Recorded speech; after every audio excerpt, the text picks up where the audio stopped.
Why male cats never accept other male cats. Have you ever actually noticed this? Same breed, same age. You thought it would be fine. It wasn't. Within minutes, your first cat transformed into something you didn't recognize, hissing, growling, blocking doorways like he owned the entire building. And he did own it. At least, that's what he believed. But here's the part nobody talks about. It wasn't random aggression. It wasn't bad luck. What you witnessed has been quietly playing out between male cats for thousands of years. And there's a biological reason so precise, so ancient, so deeply wired into their DNA that most cat owners go their entire lives without ever understanding it. Stay with me, because once you see this, you cannot unsee it. Most people think territory is about space. For walls, a couch, a food bowl. That's wrong.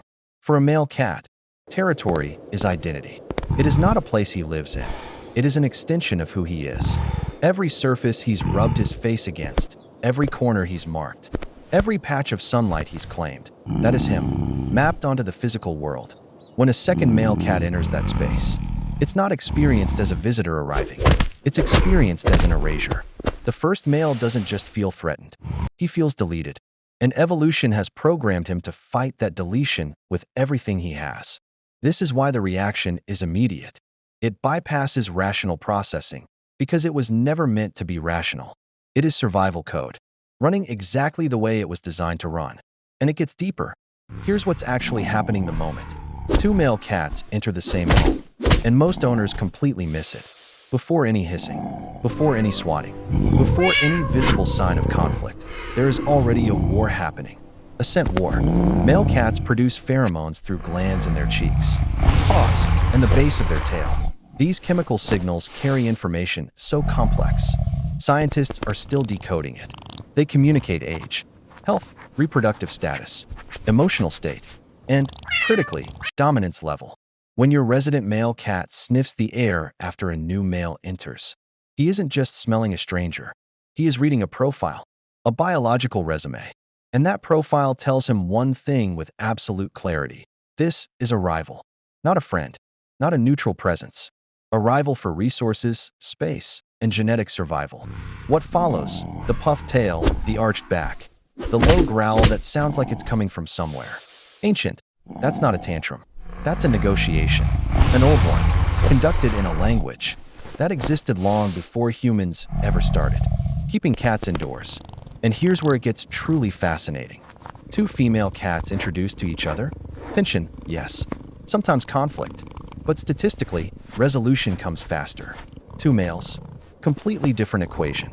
The reason is testosterone, but not in the way most people think. Testosterone in male cats doesn't just increase aggression. It amplifies status sensitivity. It makes every interaction feel like a test of hierarchy. A second male in the house isn't just present. He is a constant, living challenge. Every meal, every nap, every time they pass each other in the hallway. Even if they never physically fight, the psychological pressure is relentless. And here is what nobody warns you about. The subordinate male suffers most. He can't leave. He can't establish his own territory. He can't win. So he suppresses. He hides. He eats less. In some cases, he stops grooming. Veterinarians have documented stress-induced illness in cats living in unresolved multi-male households, bladder issues, weight loss, behavioral shutdown. The dominant male isn't comfortable either. He's always watching, always monitoring, always waiting for the challenge that might come. This is not a stable system. It is a slow-motion standoff. But here's the question no one is asking. Why did evolution build them this way? To understand what's happening in your living room, you have to go back to the African savanna, to the wildcat, the direct ancestor of every domestic cat alive today. These wildcats were solitary hunters. Unlike lions, they did not form prides. Unlike wolves, they did not run in packs. Each male held his own range, sometimes covering several square miles, and defended it completely. Why? Because prey was scarce. A single territory contained just enough resources for one cat. Two males on the same ground meant one of them would starve. So evolution solved this problem with brutal efficiency. Make two males biologically incapable of coexisting comfortably. Wire them to feel a constant threat response in each other's presence. Make sharing feel like losing. Make proximity feel like danger. That wiring didn't disappear when humans domesticated cats 10,000 years ago. Domestication changed their behavior. It did not rewrite their nervous system. The cat sitting on your couch, refusing to share the room with another male, is running ancient software on modern hardware. And it is running it perfectly. Now here's something most multi-cat owners get completely wrong, and it costs. The months of unnecessary stress. When two male cats in the same house stop hissing at each other, owners assume the war is over. It isn't. What you're often seeing is called conflict suppression, not resolution. Suppression. One cat has decided that open aggression costs more than it's worth. So he goes quiet. He avoids. He calculates distance.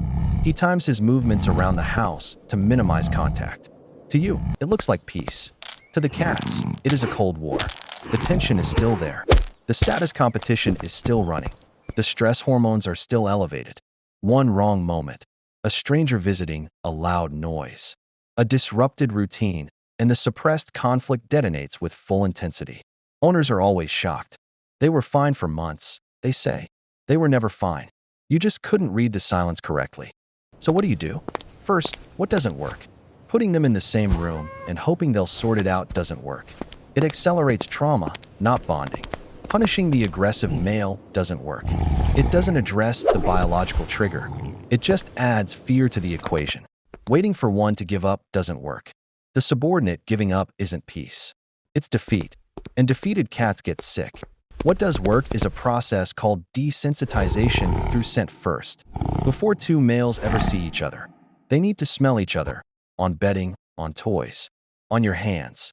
In a context where neither is being threatened, their nervous system needs to register the other's scent. Signature without the accompanying danger signal. This rewires the automatic threat response. Slowly, methodically.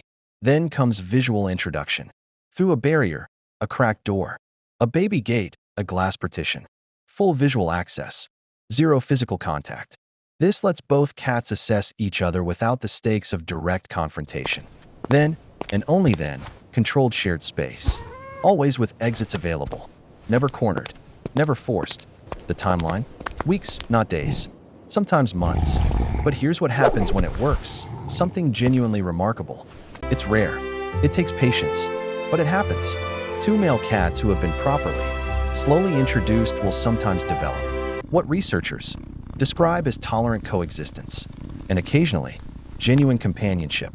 They won't be the same as two female cats who groom each other constantly. Male-to-male bonding is quieter, more guarded, but it's real. You see it in small moments.